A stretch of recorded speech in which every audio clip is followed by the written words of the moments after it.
وہ بھی تگڑے ہو جائیں جڑے کہتے بابے شاہ ہی کوئی نہیں. ہر ولی کی دشمنی اور کبھی غوث پاک کی, کبھی حضرت جنید بغدادی, کبھی باجد بستامی کی.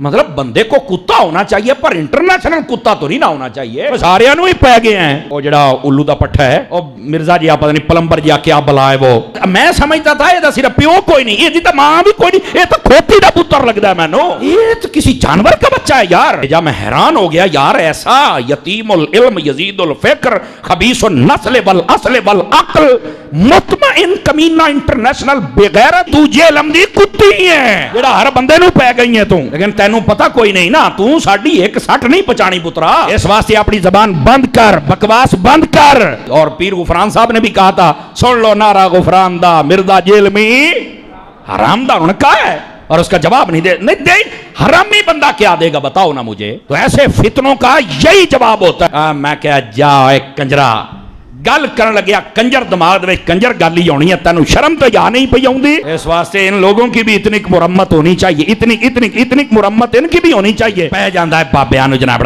جے میں کہتا تینوں لگ پتہ جائے گا. میں کہتا ہوں اگر یہ بغیرت اور کمینہ اور حرامی نہ ہو تو یہ ویسے ہی مر جائے, اگر حلالی ہو تو. لانتیا تجھے نہیں پتا, ویسے بھی تو انجینئر ہے, رکشے کھول کے کس تیرا توکی نہیں بنتا ہے شعبے. مولوی اسی 10 سال اسی پڑھے ہیں, تماشے بنائے ہوئے ہیں, جو جاندیاں باندریاں لومبڑیاں اٹھ کے بج بگیاں. اوے پہ گیا جے تواڈے پیواں پیراں نو سر نکلو باہر. اسی پھر بھی نوکری ادا کر دے پے, اسی پھر بھی نوکری ادا کر دے پے.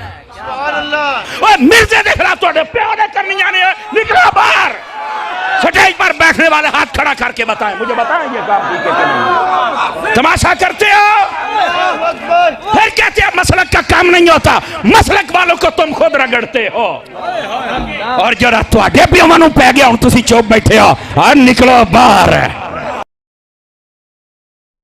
باپا جانی جو ہے الیاس قادری صاحب, اس وقت سب سے بڑے ان کے غوث وقت ہے نا, انہوں نے شیخ عبد القادر جیلانی المتوفا 561 ہجری سے متعلق ایک کتابچہ لکھا ہے, جنات کا بادشاہ. وہ چینی جن والا, وہ چینی جن جس میں وہ واقعہ بھی ہے. اچھا, اس میں انہوں نے ایک واقعہ لکھا ہے, اور واقعہ نہ صرف لکھا ہے بلکہ ان کے جو چھوٹو مولوی ہیں نا وہ ویڈیو میں بھی بیان کر رہے ہیں اور اس کو ڈیفینڈ بھی کر رہے ہیں. شیخ عبد القادر جیلانی کو کچھ لوگ ملنے کے لیے آئے, تو جب ان کے پاس پہنچے تو ان کا ایک جو غلام تھا اس نے لوٹا جو رکھا تو لوٹے کی ٹوٹی قبلہ کی طرف نہیں کی. تو شیخ عبد القادر جیلانی غوث پاک سرکار رضی اللہ تعالیٰ عنہ کو اس پر ملال ہوا, تو آپ نے جلال سے اس کی طرف دیکھا تو وہ آپ کی نگاہ کی تاب نہ لاتے ہوئے جاں بحق ہو گیا. اور ان تعلیمات کو یہ قرآن و سنت کے مطابق سمجھتے ہیں. ہم کہتے ہیں یہ بھی فراڈ ہے. اس میں پتہ کیا لکھا ہوا ہے واقعہ, کہ شیخ عبد القادر جیلانی رحمۃ اللہ علیہ کا ایک مرید تھا, وہ انہیں وضو کروایا کرتا تھا. ایک دن اس نے وضو کروانے کے بعد جو لوٹا ہے نا اس کی ٹوٹی قبلہ رخ رکھنے کی بجائے تھوڑی ہٹا کے رکھ دی, جان بوجھ کے نہیں, بے دھیانی کی وجہ سے. تو کہتے ہیں جی شیخ عبد القادر جیلانی کو اتنا غصہ آیا کہ انہوں نے نگاہ مار کے نا مرید کو جلا کے راکھ کر دیا, اس کی روح پرواز کر گئی. وہ مرید جو بیچارہ اس امید میں اپنے بابے سے اٹیچ تھا کہ یہ میری حفاظت کرے گا, وہ خود تو مرا, بابا بھی مار کے چلا گیا. ہاں ظاہر ہے بابے نے قتل ناحق کیا, 302 لگتی ہے بابے کے اوپر, ہاں ذہن میں رکھیے گا. تو ان کے بابوں نے ان کی آخرت کیا بچانی ہے, ان کے مرید اپنی آخرت بھی لے ڈوبے, بابا بھی نال ہی لائے گئے. تو کہتے ہیں اس کے بعد پھر انہوں نے نگاہ ماری لوٹے کی طرف تو ٹوٹی سیدھی ہو گئی. یہ ان لوگوں کا, ان کے بزرگوں کا, اب تو میں کہہ سکتا ہوں نا ان کے بزرگوں کا, کیونکہ یہ تو مانتے ہیں نا, ان کے بزرگوں کا یہ لیول ہے کہ وہ بجائے لوٹے کی ٹوٹی کو سیدھا کرنے کے بندے مار دیتے ہیں, اور پھر ہمیں یہ بتاتے ہیں کہ آپ نے رسول اللہ تک پہنچنا ہے نا صلی اللہ علیہ وآلہ وسلم, ان بزرگوں کا دامن کرم تھام لیں. توبہ توبہ توبہ, دماغ خراب ہے ساڈا, جو اپنے مریدوں کو جلا کے راکھ کر دیں,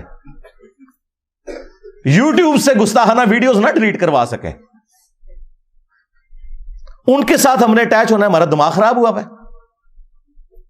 اب دیکھیں اس سے کتنے مدنی پھول نکلتے ہیں.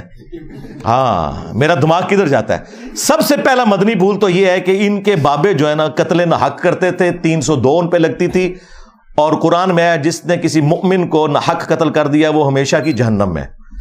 ان کے بابے بقول ان کے، میں نہیں کہتا، بقول ان کے، ہم تو اس نے ظن رکھیں گے کہ عبد القادر جیلانی کو تو بیچاروں کو پتہ ہی نہیں ہوگا ان کے ساتھ کیا کچھ ہو رہا ہے، لیکن چونکہ یہ کروا رہے ہیں تو ظاہر ہے کہ پھر اس کا اینڈ رزلٹ یہی نکلے گا کہ وہ اپنے مریدوں کو قتل ناحق والا نہ صرف معاملہ کرتے تھے بلکہ مریدوں کی وجہ سے اپنی بھی آخرت برباد کر لی.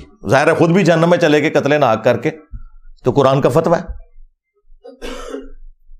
آج تو آڑے بابے ہوں 302 کٹاوا ہونا ہوتے ہیں. اچھا، اس کے بعد یہ رزلٹ نکلا کہ یہ جو ان کا دعویٰ ہے نا کہ یہ رسول اللہ صلی اللہ علیہ وآلہ وسلم کے دین کے پاسباں ہیں، امین ہیں، ان کی لیگیسی آگے لے کے چل رہے ہیں، یہ بھی بالکل فراڈ ہے. کیا رسول اللہ صلی اللہ علیہ وآلہ وسلم کا ایٹیچیوڈ یہ ہوتا تھا اپنے ساتھیوں کے ساتھ؟ بخاری اور مسلم دونوں اٹھا کے دیکھیں. انس ابن مالک کہتے ہیں 10 سال تک میں نے رسول اللہ کو وضو کروایا ہے صلی اللہ علیہ وآلہ وسلم. وہ کہتے ہیں میں چھوٹی عمر کا بچہ تھا، 10 سال کی عمر میں میری والدہ ام سلیم مجھے رسول اللہ کی خدمت کے لیے چھوڑ کے چلی گئیں، اور 10 سال میں نبی الاسلام کے ساتھ رہا. کہتے ہیں ان 10 سالوں میں کبھی ایسا نہیں ہوا کہ نبی الاسلام نے مجھے ڈانٹا ہو، مجھے کبھی یہ کہا ہو کہ تم نے یہ کام کیوں کیا، یہ کام کیوں نہیں کیا. وہ کہتے ہیں کئی بار نبی الاسلام مجھے کسی کام سے روانہ کرتے تو میں بچوں میں کھیلنا شروع کر دیتا. یار 10 سال کا بچہ کھیلے گا ہی نا. نبی الاسلام نے کبھی نہیں مجھے ڈانٹا. کبھی آپ صلی اللہ علیہ وآلہ وسلم گھر سے باہر نکلتے اور مجھے بچوں میں کھیلتے ہوئے دیکھتے تو پیار سے بلاتے، انیس، نام تھا انس، پیار سے بلاتے، انیس بیٹا میں نے تم نے فلاں کام کے لیے کہا تھا. وہ کہتے اچھا یا رسول اللہ میں جاتا ہوں. بس نہ ڈانٹا کبھی، نہ مارا پیٹا.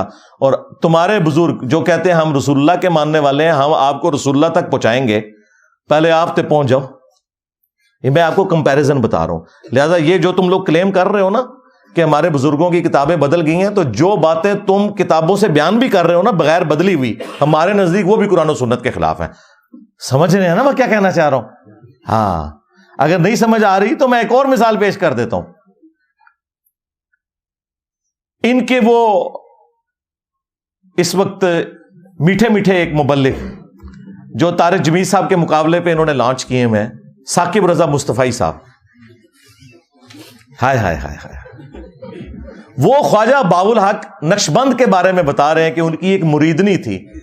ہاں، اس کو بادشاہ وقت نے ایک مینارے سے گرایا. ہاں، اور وہ بخارے میں تھے. وہ کہتے ہیں کہ مریدنی نے آخری وقت میں بجائے اللہ کو پکارنے کے نا وہ بابے کو پکارا. اوکھے ویلے بزرگ کام آتے ہیں. تو آگے الفاظ دیکھیں اس ذمہ دار شخص کے. یہ کہتا ہے کہ جی وہ بزرگ آئے اڑ کے اور انہوں نے مریدنی کو کیچ کر کے، ہاں اس میں الفاظ ہے پکڑ کے، تو زمین پہ آرام سے رکھ دیا جب اس کو دھکا دیا جلاد نے.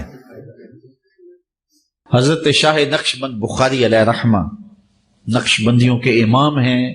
آپ کابل میں تشریف لائے تو بادشاہ کے گھر میں کام کرنے والی ایک خاتون آپ سے روحانی نسبت قائم کر لیتی ہے. جو اس کی ہم منصب تھی انہوں نے اس سے حسد کیا اور بادشاہ کے گھر کا زیور چوری کر کے اس پر الزام دھر دیا اور گواہیاں بھی دے دی. بادشاہ کو بڑا غصہ آیا. اس نے کوئی بات سنے بغیر کہا کہ اس کو لے جاؤ اور محل کی چھت سے اوپر گرا دو. خیر اس کو چھت پہ لے گئے. جب پھینکنے لگے تو اس کے دل میں خیال آیا، وہ کسی نے بتایا تھا کہ اوکھے ویلے بزرگ کام آتے ہیں، تو اس سے بڑھ کر اوکھا ویلا ہو کیا سکتا ہے. تو اس نے بخارے کی طرف منہ کر کے کہا، شیعہ للہ چو گدائے مستمند المدد خواہم ز شاہ نقش بند. اور اتنے میں جلاد نے پیچھے سے دھکا دے دیا. جب وہ نیچے گئی تو حضرت شاہ نقشبند بخاری نے پکڑ کے آرام سے زمین پہ رکھ دیا. تو حیرت زدہ ہوگی، حضرت آپ کب آئے تھے؟ کہا تو از چبارہ آمدی من از بخارا آمدم. تو چبارے سے چل پڑی تھی، میں بخارے سے چل پڑا. اور بعد میں مریدنی پوچھتی ہے کہ حضرت آپ کہاں سے؟ تو انہوں نے کہا کہ تو مینارے سے چل پڑی اور میں بخارے سے چل پڑا، اور نہر والے پل تے آ کے ملے دوئے. یہ تبدیل تو نہیں ہوا. ظاہر ہے ثاقب رضا مصطفی صاحب جب بیان کر رہے ہیں تو یہ واقعہ تبدیل تو نہیں ہوا نا. اس کے ساتھ تو ہم یہ کر سکتے ہیں نا سب کچھ. اور دوسری طرف بخاری مسلم میں حدیث ہے کہ اما عائشہ سلام اللہ علیہا کہتی ہیں کہ اللہ کے محبوب صلی اللہ علیہ وآلہ وسلم نے کبھی بھی کسی عورت کو بیعت کے لیے ہاتھ نہیں لگایا. اور ان کی حالت دیکھیں کہ ان کے جو پیر ہیں وہ مریدنیاں کیچ کرتے ہیں. اب میں نے تو نہیں ان کو کہا کہ نامحرم مریدنی کو کیچ کیوں کیا، یہ میں آپ کو کمپیریزن بتا رہا ہوں. اس کے بعد ایک اور واقعہ جو بڑا مشہور کیا ہوا انہوں نے، وہ کہتے ہیں کہ جی ابو الحسن خرقانی جو تھے نا، جو بایزید کے خلیفہ تھے، وہ خلیفہ بھی جا کے قبر پہ ہی ہوئے ہیں، مطلب ان کے مرنے کے بعد تو وہ پیدا ہو رہا ہے بندہ. تو محمود غزنوی جب سومناتھ پہ حملے کر رہا تھا تو اس کو کامیابی نہیں ہو رہی تھی، تو آخری دفعہ اس کے پاس ابو الحسن خرقانی کا ایک کرتا تھا جو اس نے اللہ کے حضور توسل کے طور پر پیش کرتے ہوئے دعا کی اور اسے فتح ہو گئی. اور رات کو خواب میں بابا جی آ گئے اور بابا جی ناراض ہیں. وہ کہتے ہیں کہ تو نے میرے کرتے کی اتنی کم قیمت لگائی ہے، اگر تو یہ کرتا اپنے ہاتھ میں پکڑ کے اللہ سے یہ دعا کرتا کہ ہند کی سرزمین میں قیامت تک کوئی کافر نہ ہو تو یہ سارے ہی مسلمان ہو جاتے. حضرت ابو الحسن خرقانی ایک بزرگ گزرے ہیں، یہ حضرت بایزید بستامی کے سجادہ نشین تھے. اتنے بڑے آدمی تھے، اپنا جبہ دیا محمود غزنوی کو، جب مشکل آئی تو دعا مانگنا آگے رکھ کے اللہ فتح دے دے گا. تو محمود کہتے ہیں جب سومناتھ کے مندر نہیں فتح ہو رہے تھے تو میں نے بابے کا جبہ سامنے رکھ کے دعا کی تو اللہ نے مجھے فتح دے دی. کہتے ہیں بابا جی رات خواب میں ملے تو کہنے لگے تو نے کیا قیمت ڈالی میرے جبے کی؟ کہا حضور کیا مطلب؟ فرمانے لگے تو میرا جبہ سامنے رکھ کے دعا کرتا کہ یا اللہ ہندوستان کے سارے کافر مسلمان ہو جائیں تو اللہ نے توفیق ایمان دے دینی. یہ تو نے کیا دعا مانگی ہے؟ یہ تعلیمات بتاتے ہیں اور پھر سبحان اللہ پڑھتے ہیں. اور یہ واقعہ تذکرۃ الاولیاء کے اندر بھی لکھا ہوا ہے شیخ فرید الدین عطار نے. اب یہ واقعات بیان کرتے ہیں تو ہم اس کے مقابلے میں انہیں بتائیں گے کہ بھائی اگر ان کرتوں سے کوئی فرق پڑتا تو اس کائنات میں سب سے عظیم کرتا تو رسول اللہ کا ہے صلی اللہ علیہ وآلہ وسلم. صحیح مسلم میں حدیث ہے اسما بنت ابی بکر نے نبی الاسلام کا کسروانی طیالسی ایک کالا جبہ وہ نکالا اور انہوں نے بتایا کہ یہ وہ جبہ ہے جو نبی الاسلام پہنا کرتے تھے اور اس کے دھون کو ہم مریضوں کے لیے شفا کے طور پر استعمال کرتے ہیں.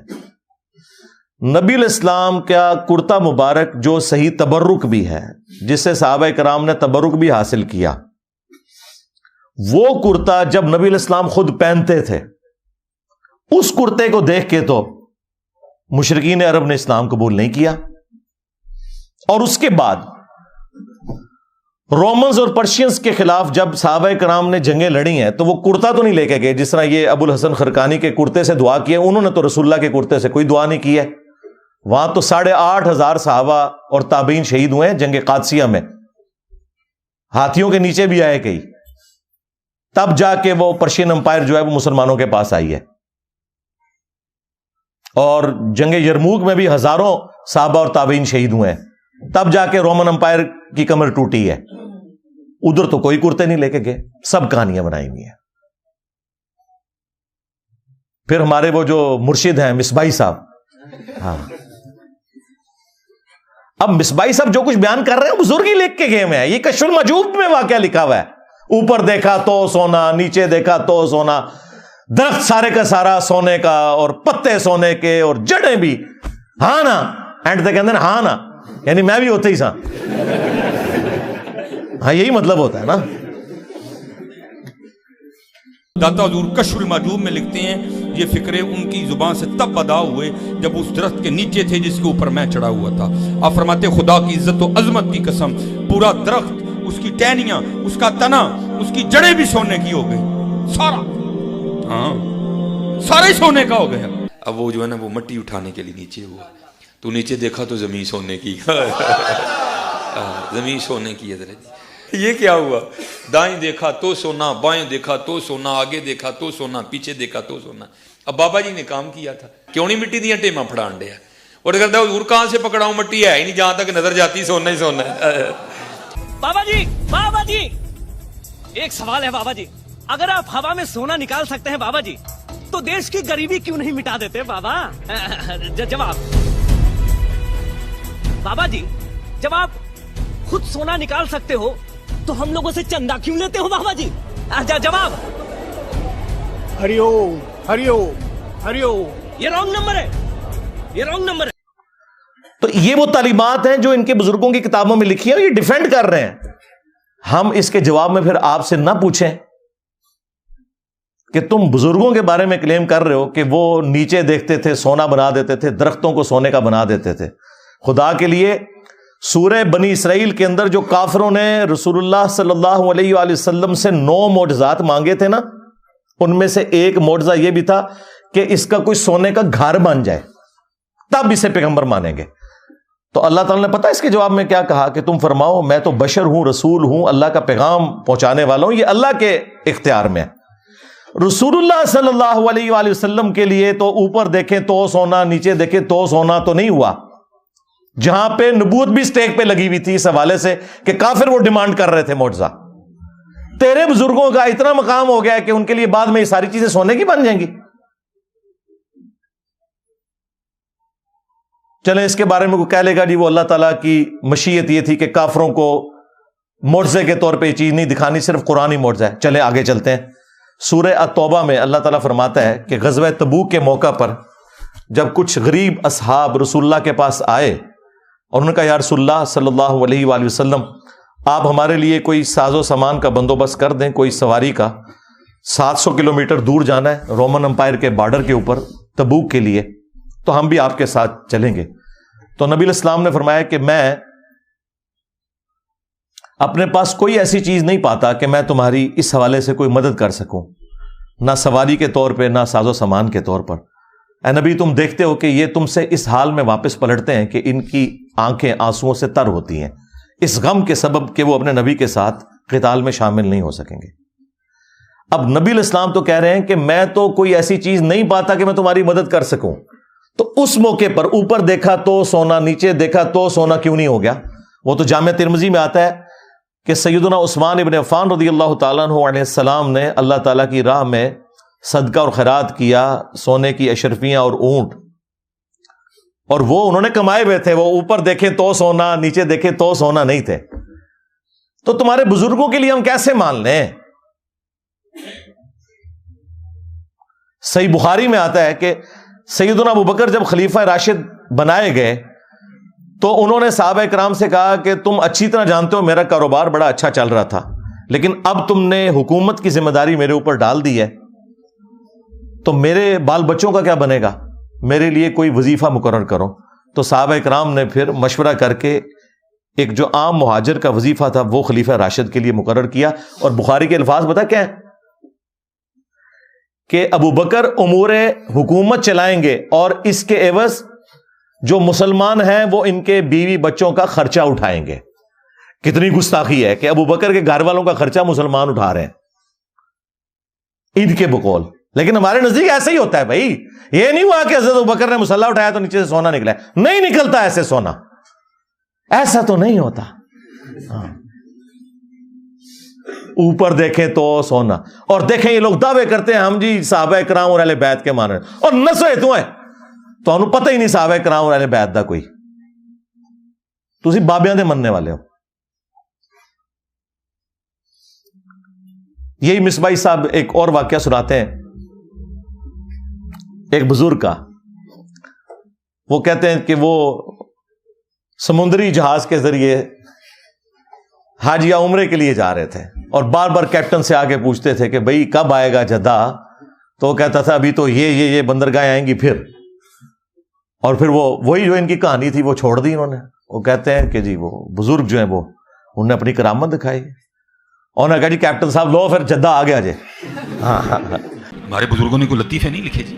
یہ کتاب ہے تذکرہ غوثیہ, یہ غوث علی شاہ صاحب رحمۃ اللہ تعالی علیہ کے ملفوظات. آپ فرماتے ہیں میں حج کرنے کے لیے گیا اور میں بمبئی بندرگاہ سے بحری جہاز پہ بیٹھا. کہتے اسی طرح جہاز بمبئی بندرگاہ سے نکلا, تھوڑا سا جہاز آگے گیا ہوگا تو ایک بابا جی آ گئے اور آ کے میرے والد صاحب کو کہتے ہیں مولوی صاحب یہ تو بتائیں جدہ کب آئے گا. تو کہتے ہیں میرے والد صاحب مسکرا کے کہنے لگے بزرگوں وہ یہ تو جہاز بمبئی بندرگاہ تو چلے آئے 11 دن لگنے نے پھر جدہ آئے گا. کہتے ہیں بابا جی چلے گئے, عصر پڑھ کے پھر آئے, وہی سوال, میرے والد صاحب کا بھی وہی جواب, پھر چلے گئے, مغرب پڑھ کے پھر آئے, پھر وہی سوال. کس دفعہ میرے والد صاحب بھی غصے میں آ گئے, کہنے لگے بابا جی گل نہ کریے, بار بار نہ ہو میرے گھر, میں تو 11 دن تو پہلے لیا نہیں سکتا, جو تسی لیا سکتے ہو تو لے آؤ.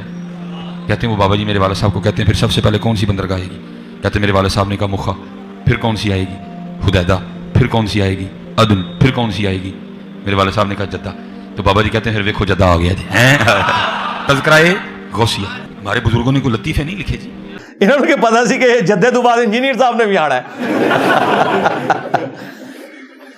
اتنا بڑا بلنڈر بابے سے ہو گیا. یہی میں کہتا ہوں ان بابوں کو نہ قرآن کا پتہ, نہ سنت کا پتہ, نہ ان کو نماز ٹھیک آتی ہے, نہ انہیں زکوٰۃ کے مسائل پتہ ہے, نہ انہیں حج کے مسائل پتہ ہے. اتنی بڑی خرابی ہو گئی کہ جو احرام باندھنے کی جگہ تھی میقات, وہ یہ سب کانٹیننٹ سے وہ جا رہے تھے, وہ کہہ رہے تھے کہ یہ اس طرف سے جا رہے تھے.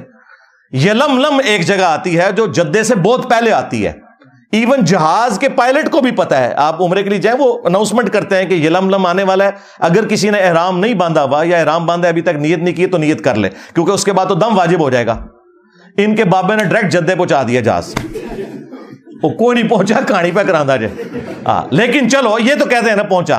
ہم کہتے ہیں جس بابے کو مسائل نہیں پتا پکڑ کے مفت میں پورے کے پورے بحری جہاز کے اوپر جو ہے نا وہ دم واجب کروا دیا. سینکڑوں لوگ سوار ہیں, سینکڑوں بیڑے آپ جا کے ڈھونڈے, یعنی نیکی کی تھی کہ الٹا مصیبت ہی پا چھڑا. اور یہ شوق سے بیان کرتے ہیں, یعنی پورے جہاز کو اڑا کے وہاں پہ پہنچا دیا. یہ نا جہاز تو اٹکل بنیا تھے کوئی نہیں, ہاں نہ تم سے سٹیم انجن بنا, نہ تم سے ہوائی جہاز بنا. پوری زندگی تمہارے بزرگ مکے مدینے جاتے رہے, ٹھیک ہے, کسی کو تیل نظر نہیں آیا. تیل جا کے 1960 میں جا کے جو ہے وہ ارامکو کمپنی جو امریکہ کی, انہوں نے جا کے وہاں پہ نکالا تیل. تو بزرگ کدھر رہے؟ سب کہانیاں کراتے رہے. اچھا اب میں آپ کو بتاؤں, مسلم شریف میں لکھا ہوا ہے, بنو سلمہ ایک چوراہے پر کھڑے ہوئے تھے, نبی علیہ السلام پاس سے گزرے, آپ صلی اللہ علیہ وآلہ وسلم نے پوچھا کس لیے کھڑے ہو؟ تو انہوں نے کہا یا رسول اللہ ہم دور گاؤں ایریا سے آتے ہیں تو نماز میں لیٹ ہو جاتے ہیں, ہم نے ارادہ کیا کہ ہم مسجد نبوی شریف کے پاس مدینہ شریف میں ہی شفٹ ہو جاتے ہیں تاکہ نماز پہ ہم ٹائملی پہنچ جائیں. تو آپ صلی اللہ علیہ وآلہ وسلم نے فرمایا کہ تم لوگ جتنے قدم چل کے آتے ہو نا تو اتنا ثواب تمہارے نامہ اعمال میں لکھا جاتا ہے. تو پھر بنو سلمہ نے مدینہ شریف میں شفٹ ہونے کا ارادہ ترک کر دیا. اب مجھے بتائیں اس وقت رسول اللہ نے یہ مشورہ کیوں نہیں دیا کہ اڑ کے آ جایا کرو, بعد میں بابے جو اڑیں گے. او بھائی کوئی نہیں تھا اڑتا, اس کا مطلب صحابہ کرام کو ایکٹنگ بھی نہیں کر رہے تھے, وہ نہیں اڑ سکتے تھے بےچارے, اسی لیے مدینہ شریف شفٹ ہو رہے تھے. یہ ہے کتابوں کا دین. یہ میں آپ کو کمپیریزن ساتھ ساتھ اس لیے کروا رہا ہوں تاکہ آپ کو پتا چلے کہ مرنے سے پہلے اے مسلمان کر لے اس پہ غور, کتابوں کا خدا اور ہے, بابوں کا خدا اور. اگرچہ بابے بھی اسی خدا کو مانتے ہیں لیکن یہ کوالٹیز بالکل ڈیفرنٹ ہیں. قرآن و سنت میں آئی ہوئی تعلیمات بالکل ڈیفرنٹ ہیں. اس طرح کی تعلیمات یہ لوگ پبلک کے اندر مشہور کر رہے ہوتے ہیں. اگلے دنوں وہ باپا جانی کی ایک ویڈیو, اس کے اوپر ان کے جو سینکڑوں ہزاروں مریدین سبحان اللہ پڑھ رہے ہیں, وہ کہہ رہے ہیں جی ہمارے ایک مفتی تھے دعوت اسلامی کے, تو وہ فوت ہو گئے. ان کی قبر کے اوپر ایک مدنی قافلہ حاضری کے لیے گیا, تو کہتے ہیں اندر سے قرات کی آواز سنائی دے رہی تھی اور زور کی نماز تھی. مفتی دعوت اسلامی کی بارگاہ میں تو انہوں نے وہ بتایا کہ ہم اس وقت مفتی دعوت اسلامی قدس سر السامی کے مزار پر حاضر ہیں, اور ہم دونوں نے ہم دونوں نے بالکل ہوش و حواس میں اپنے کانوں سے سنا کہ اندر میں با جماعت نماز پڑھی جا رہی ہے, اندر میں نماز پڑھی جا رہی ہے, باقاعدہ قراءت سنائی گئی ہم کو. ظہر کا وقت تھا, باقاعدہ وہ قراءت سنائی دی گئی. ظہر کا وقت تھا, باقاعدہ وہ قراءت سنائی دی گئی. ظہر کا وقت تھا, باقاعدہ وہ قراءت سنائی دی گئی, اور سلام پھیرنے کے بعد اللہم انت السلاموں کی دعا بھی ہم نے سنی. اندازہ کرو. اور نیچے لوگ سبحان اللہ پڑھ رہے ہیں. اس سے آپ اندازہ لگائیں کہ ان کے آڈینس کتنا اپنا دماغ استعمال کرتے ہیں. زور کی نماز میں تو قرات اونچی ہوتی ہی نہیں ہے. کہانی ہے, کوئی آواز نہیں سی آ رہی قبر کے اندر سے یا باہر سے. ایسے نہیں ہوتا میرے بھائی. صحابہ اکرام کا سٹیٹس میں آپ کو بتاؤں, قبر تو بہت دور کی چیز ہے. صحیح بخاری میں حدیث ہے, نبی علیہ السلام کا ایک غلام تھا مدعم, جو آپ علیہ السلام کی سواری کا کجاوا کسا کرتا تھا. خیبر کے موقع پر ایک نامعلوم تیر اسے لگا, وہ شہید ہو گیا. صحابہ اکرام نے کہا کہ تمہیں شہادت مبارک ہو, نبی علیہ السلام کی خدمت بھی اور موت بھی آپ کی موجودگی میں آئی ہے. بالکل ٹھیک رزلٹ نکالا. لیکن نبی علیہ السلام نے پتہ کیا فرمایا؟ آپ نے فرمایا تم اسے شہادت مبارک کہہ رہے ہو, حالانکہ میں نے دیکھا ہے کہ اس نے مال غنیمت کی ایک چادر چوری کی تھی جو اللہ تعالیٰ نے آگ کی بنا کے اس کے اوپر ڈال دی ہے. صحابہ کرام کو تو سامنے میت کے اوپر کوئی چادر نظر نہیں آئی. ان کے بزرگوں کو نظر آتا ہے جی قبر کے اندر کون نماز پڑھ رہا ہے, کوڑ مار رہے ہو, اور نماز زور کی اور کہہ رہے کہ رات کی آواز باہر سنائی دے رہی تھی. زور میں تو آہستہ آواز سے ہوتی ہے. کوئی جھوٹ گھرنا تھا تو مغرب عشاء کا ذکر کرتا ہے, لیکن وہ چور اپنی لنگوٹی چھوڑ جاتا ہے نا, اور ہم تو تیار بیٹھے ہیں پکڑنے کے لیے. چھوڑ ہی نہ ہو تب بھی ہم پکڑ لیتے ہیں, جب کوئی اتنی چھوڑ کے جائے تو ویسے پکڑی جائے گی. تو صحابہ کرام اپنے گھروں کی طرف دوڑے. اگر کسی نے غلطی سے بھی کوئی ایک رسی کا ٹکڑا بھی اٹھایا تھا نا, یہ سمجھ کے کہ اس کی کیا ورت ہے, لا کے مال غنیمت میں جمع کروایا کہ اس کی وجہ سے ہماری پکڑ نہ ہو جائے. پھر بخاری مسلم میں حدیث موجود ہے کہ نبی علیہ السلام دو قبروں کے پاس سے گزرے تو رک گئے. صحابہ کرام نے کہا یا رسول اللہ آپ کیوں رکے ہیں؟ فرمایا دو قبر والوں کو عذاب ہو رہا ہے. صحابہ کرام کو تو نہیں قبر کا عذاب نظر آیا. ان کے بزرگوں کو کشف القبور ہوتا ہے, جی آخرت کا بتا دینا, اور چھڑ دو آخرت کا 10 دن دینا. یہ دیکھ کے نا, دیکھ کے میری میکینیکل انجینئرنگ کا ایک فارمولہ نہیں پڑھ سکتے, سمجھانا تو دور کی بات ہے, جب تک انہوں نے سیکھا نہ ہو کہانیاں. اور دیکھیں یہ باپا جانی جو ہے نا, یہ کئی بار درس دیتے ہوئے نا اینک لگائی ہوتی ہے انہوں نے, اور جو لوگوں کے دلوں کے حال جانتے ہیں وہ سامنے پیڈ سے پڑھنے کے لیے ان کو اینک لگانی پڑتی ہے. اور زوم کر لیا کرو اینج کر کے, کم از کم انجینئر صاحب دے فتوے تو بچ جاؤ. اینک کے بغیر جو سامنے لکھا ہوا اردو نہ پڑھ سکے وہ دل کے حال جانے گا. کہانیاں کرانیاں بند کرو. جھوٹ اپنی طرف سے چیزیں بنا بنا کے مارکیٹ میں پھینکتے ہیں, اور لوگوں کو جو ہے نا وہ اپنے بزرگوں کا پھر اسیر کیا ہوا ہے کہ جی ہمارے بزرگ تو یہ کر لیتے تھے, تو وہ کر لیتے تھے, تو یہ کر لیتے تھے. تو نبی علیہ السلام نے کہا ان دو قبر والوں کو عذاب ہو رہا ہے. ان میں سے ایک چگلی کھاتا تھا, دوسرا پیشاب کے چھینٹوں سے نہیں بچتا تھا. آپ نے پھر ایک درخت کی ٹہنی توڑ کے اس کے 2 حصے کیے, اس پہ لگائے, اور فرمایا جب تک یہ ہری رہیں گی ان کے عذاب میں تخفیف ہوگی نبی علیہ السلام کی دعا کی برکت سے. پھر مسلم شریف میں حدیث ہے, نبی علیہ السلام نے فرمایا کہ میں نے ارادہ کیا کہ میں اللہ سے دعا کروں کہ تمہیں عذاب قبر سنوا دے. دیکھ تو کوئی سکتا ہی نہیں, لیکن پھر میں اپنے اس ارادے سے پیچھے ہٹ گیا. مجھے خدشہ ہوا کہ تم اگر عذاب قبر سن لو تو اپنے مردوں کو دفنانا ہی چھوڑ دو گے, اتنا خوف کھا جاؤ گے. صحابہ اکرام کو تو عذاب قبر دیکھنا تو دور کی بات, نبی علیہ السلام کہتے ہیں تمہیں تو سنوایا بھی نہیں جائے گا, اور یہ لوگ اپنے بزرگوں کے بارے میں کلیم کرتے ہیں. سب کہانیاں بنائی ہوئی ہیں, جھوٹ ہے. جھوٹ بولو اور بولو, بولتے جاؤ, اسی لپیٹتے جاؤں گے تھوڑی. اینڈ ریڈی نے گچھی انہوں آگے لا دیں گے قرآن و سنت کے دلائل سامنے رکھ کے. کہانیاں بنائی ہوئی ہیں, جھوٹ پہ جھوٹ بولتے جاتے ہیں. تو یہ وہ تعلیمات میں آپ کو بتا رہا ہوں موٹی موٹی جو ان کے کلیم ہیں. اور جی بزرگ تھے تو وہ ان کا ایک مرید تھا, اس کی بیوی حافظ قرآن تھی, وہ بیچارہ کوہرا تھا, وہ پریشان ہو گیا. بیوی نے کہا میرے نڑے نہ لگے جو تک تو بھی حافظ نہ بنے. تو ٹائم قیامت تک کی. وہ جناب پریشان ہو کے پیر صاحب کے پاس پہنچا. پیر صاحب نے کہا جی کہ جی صبح, اور یہ وہ واقعات جو انہوں نے کتابوں میں لکھے ہوئے ہیں, بیان کرتے ہیں, یہ وہ ہیں جو تبدیل نہیں ہوئی ہوئی, یہ وہ چیزاں نے. کہتے ہیں جی وہ پیر صاحب نے صبح کے وقت جب سلام پھیرا فجر کی نماز میں, دائیں طرف جتنے تھے حافظ قرآن بن گئے, بائیں طرف جتنے تھے ناظرہ بن گئے. اور لوگ کہتے ہیں سبحان اللہ. اس طرح کوئی حافظ قرآن بنتا ہوتا تو صحابہ صفا کا جو چبوترا ہے 155 صحابہ کا, ان میں سے جو احادیث روایت کرنے والے صاحب ہیں وہ تو چند ایک ہیں. حضرت ابو ہریرہ رضی اللہ تعالیٰ عنہ، اور ان کے لیے بھی خاص دعا تھی، بخاری مسلم میں آئی. تو وہ حدیثیں نہیں بھولتے تھے. وہ کہتے ہیں میں بھول جاتا تھا، پھر حضور نے میرے لیے دعا کی، میں پھر جو بھی نبی علیہ السلام سے سنتا تھا یاد کرتا تھا. لیکن انہوں نے بھی یہ نہیں ہوا کہ نبی علیہ السلام نے کوئی دائیں طرف سلام پھیرا تو ان کو ساری حدیثیں یاد ہو گئی ہیں، محنت سے یاد کی ہیں بعد میں بھی. یہ میں آپ کو فرق بتا رہا ہوں. ورنہ یہ اتنے لوگوں کی نبی علیہ السلام تعلیم کا اہتمام کیوں کرتے تھے؟ حتیٰ کہ مسند احمد میں آیا کہ غزوہ بدر کے جو قیدی تھے کافر، وہ چھوڑنے کے لیے یہ ان کے لیے فدیہ مقرر کیا گیا جن کے پاس پیسے نہیں تھے کہ تم لوگ مسلمانوں کو لکھنا پڑھنا سکھا دو. نبی علیہ السلام نے تو نہیں کہا کہ بھی جس نے لکھنا پڑھنا سیکھنا ہے میرے پیچھے نماز نیت کرے، دائیں طرف سلام پھیروں گا سارے حافظ ہو جائیں گے، بائیں طرف سارے ناظرہ ہو جائیں گے. اس کا مطلب ہے کہ جو کچھ تم اپنے بزرگوں کے بارے میں کلیم کر رہے ہو نا، واقعات، وہ سب کے سب خود فراڈ کے اوپر مبنی ہے. ہم جو تم لوگ صحیح بیان کرتے ہو نا وہ بھی صحیح ماننے کے لیے تیار نہیں.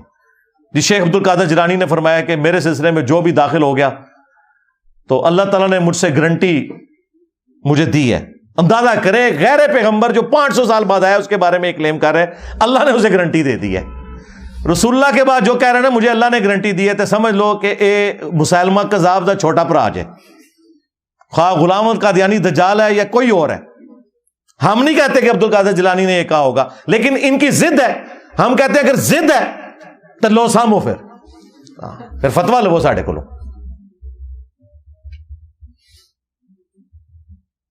تمام اولیاء کی گردن پہ میرا پاؤں. توبہ توبہ، کیا کبھی ابو بکر، عمر، عثمان و علی نے یہ دعویٰ کیا کہ تمام صحابہ کی گردن پہ ہمارا پاؤں ہے؟ اور یہ آگے سبحان اللہ پڑھ رہے ہوتے ہیں. عقل کا ماتم کرے. جی میرا مرید جو ہے وہ مشرق میں ہو اور میں مغرب میں ہو اور اس کا ستر کھل جائے تو میں پہنچ جاؤں گا. میں کہا بڑو سچے قادری.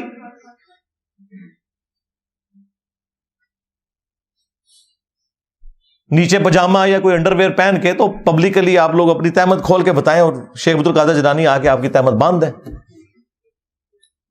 وہ کہتے ہیں نہیں اس طرح تو بزرگوں کو چیک تو نہیں کرنا چاہیے نا، یہ تو ویسے انہوں نے فرمایا تھا. اور پریکٹیکلی ایک ہوا ہے انڈیا میں، ایک مولوی ان کا قادری تقریر کر رہا تھا، بڑا اچھل کود رہا تھا، اس کی شلوار اتر گئی. وہ آپ نے ویڈیو دیکھی ہوئی ہے نا؟ یہاں کے فارغین تبلیغ اس طرح کریں گے، سارے علم کو ہم دیوبند کی مکتب میں شامل اور حاصل کر لیں گے.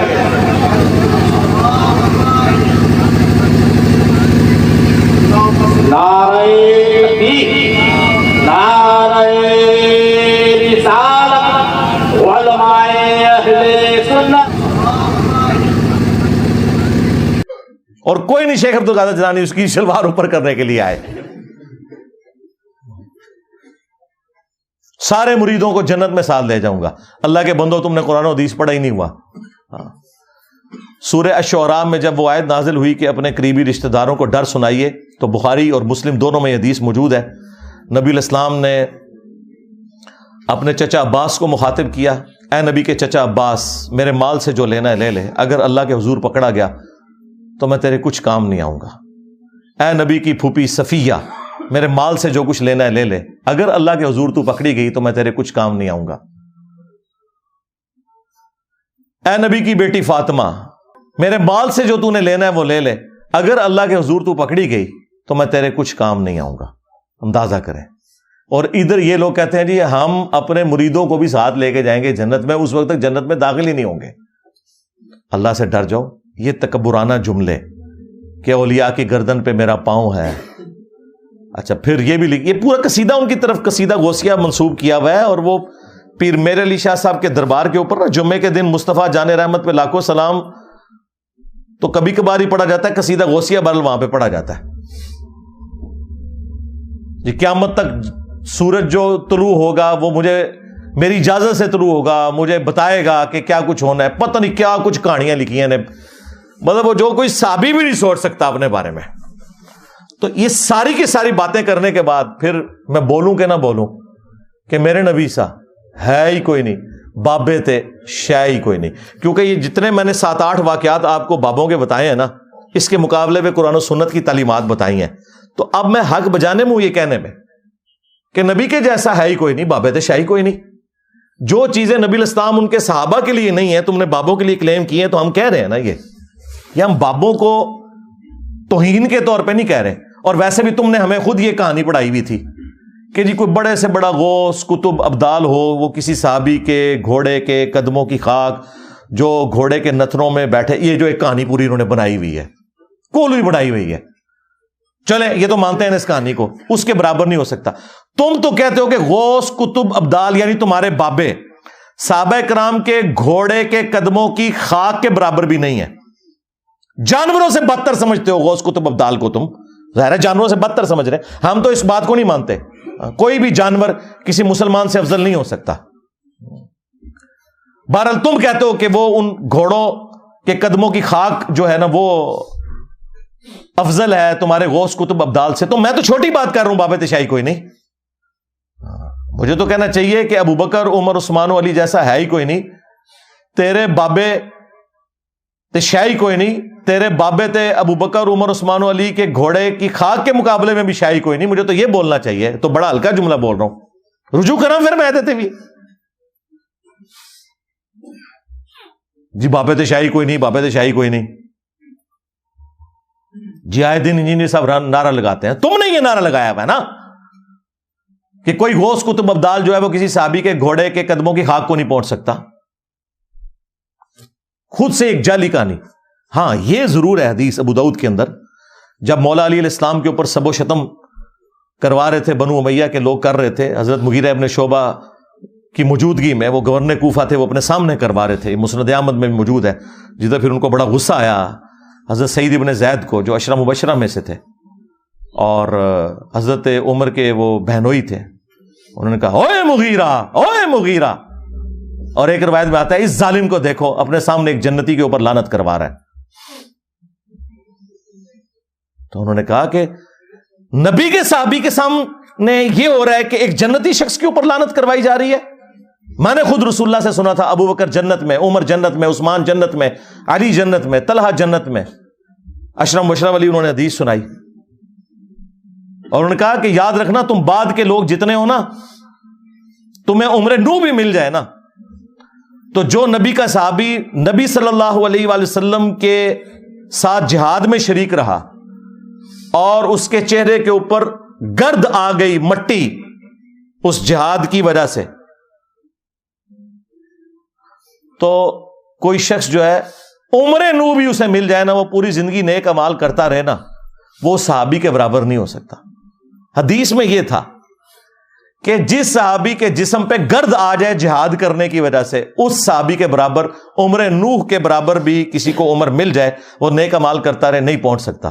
انہوں نے کہانی بنا دی کہ جی گھوڑے کے قدموں کی خاک کے برابر بھی نہیں. جو صحیح بات ہے وہ میں نے آپ کو بتائی کیا موجود ہے. تو جب تم کہو کہ کوئی بڑے سے بڑا غوث کتب ابدال کسی صحابی کے گھوڑے کے قدموں کی خاک کے برابر نہیں, تو تم خود ہی کہہ رہے ہو نا بابے تشیعی کوئی نہیں. ہم تو پھر بھی بہت بڑی بات کر رہے ہیں کہ نبی کے جیسا ہے ہی کوئی نہیں, بابے تھے شیعی کوئی نہیں. تم نے تو یہ پڑھایا ہوا ہے کہ صحابی کے گھوڑے کی خاک جیسا ہے ہی کوئی نہیں, بابے تشیعی کوئی نہیں. تو میرا نعرہ تم سے بہتر ہے اللہ کے فضل سے, لیکن توجہ نہیں تھی. صلو علی محمد وآل محمد, اللہم صلی علی محمد وعلی آل محمد واصحاب محمد وازواج محمد وامت محمد اجمعین الی یوم الدین, آمین. اللہم انی اسألک بانک انت اللہ لا الہ الا انت الاحد الصمد الذی لم یلد ولم یولد ولم یکن له کفوا احد. اللہم صلی علی محمد وعلی آل محمد. ربنا آتنا فی الدنیا حسنہ وفی الآخرة حسنة وقنا عذاب النار. ربنا آتنا من لدنک رحمہ وہیئ لنا من امرنا رشدا. لا الہ الا انت سبحانک انی کنت من الظالمین. اللہم اغفر لحینا ومیتنا وشاہدنا وغائبنا وصغیرنا وکبیرنا وذکرنا وانثانا. اللہم من احییتہ منا فاحیہ علی الاسلام ومن توفیتہ منا فتوفہ علی الایمان. اے اللہ جن جن بھلائیوں کا سوال تیرے محبوب صلی اللہ علیہ وآلہ وسلم نے تجھ سے کیا، ہمارے حق میں، ہمارے ماں باپ کے حق میں، ہمارے بیوی بچوں کے حق میں، پوری امت کے حق میں قبول و منظور فرما۔ جن جن چیزوں کے شر سے تیرے محبوب علیہ السلام نے تیری پناہ طلب کی، تمام مسلمانوں کو ان چیزوں کے شر سے اپنی پناہ عطا فرما۔ بالخصوص فلسطین کے مسلمان، کشمیر کے، چائنا کے، انڈیا کے، افغانستان کے، یمن، عراق، شام، پاکستان، جہاں کئی مسلمان کسب پرسی کی زندگی گزار رہے ہیں، غیب سے ان کی عزت، آبرو، جان و مال کی حفاظت فرما۔ اے اللہ ہمیں کتاب و سنت کی تعلیمات پر عمل کر کے دوسرے بھائیوں تک پہنچانے کی توفیق عطا فرما۔ اے اللہ جو مسلمان فوت ہو چکے ان کی مغفرت فرما، جو زندہ ہیں قبر و آخرت کی تیاری کرنے کی توفیق عطا فرما، جو بیمار ہیں انہیں شفاء کلی عطا فرما۔ حاضرین کے دلوں میں جو جو نیک اور جائز دعائیں ہیں قبول فرما۔ تمام مسلمانوں کی تمام دینی، دنیاوی، جسمانی، روحانی، ظاہری، باطنی پریشانیاں، تکلیف، مصیبتیں، دکھ تر، بیماریاں، دشواریاں دور فرما۔ اے اللہ ہمارے ملک پاکستان کی خیر فرما، پورے عالم اسلام کی خیر فرما، عالم اسلام کو اندرونی اور بیرونی خطرات سے محفوظ فرما۔ سبحان ربک رب العزت عما یصفون وسلام علی المرسلین والحمد للہ رب العالمین وصلی اللہ علی النبی الکریم وعلی آلہ واصحابہ اجمعین الی یوم الدین، آمین۔